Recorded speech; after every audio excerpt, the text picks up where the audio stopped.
Why interest only in the accumulation phase?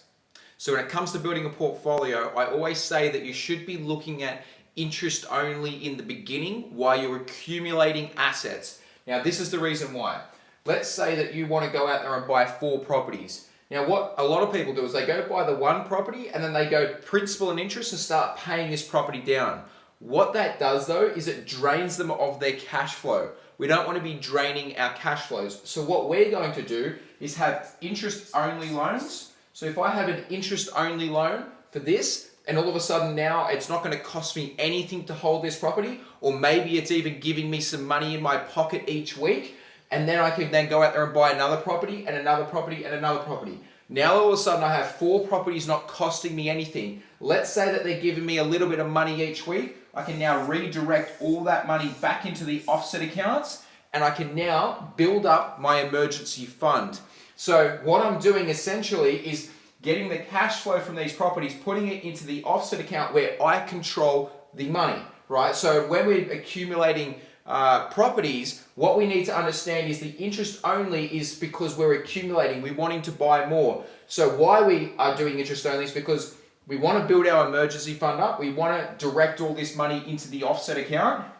We want to increase our cash flow. So we want as much cash flow to us as possible.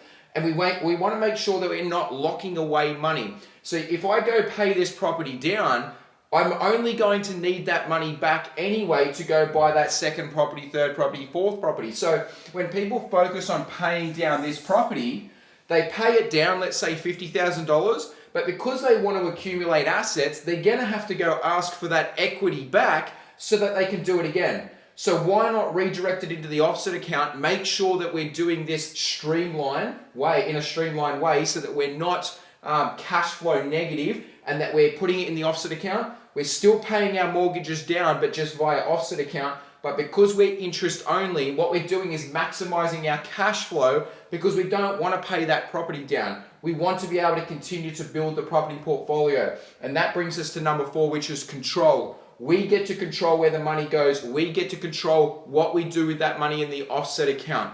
This is why I always use interest only at the start to build property portfolios until they get to a point where 10 years later, where they're so positively geared that they're paying themselves down even on a principal and interest loan. It's all about controlling the cash flow. If you control the cash flow, you can control how much emergency funds you have, what your cash flow is like. You don't lock away your equity, and you have full control over your portfolio.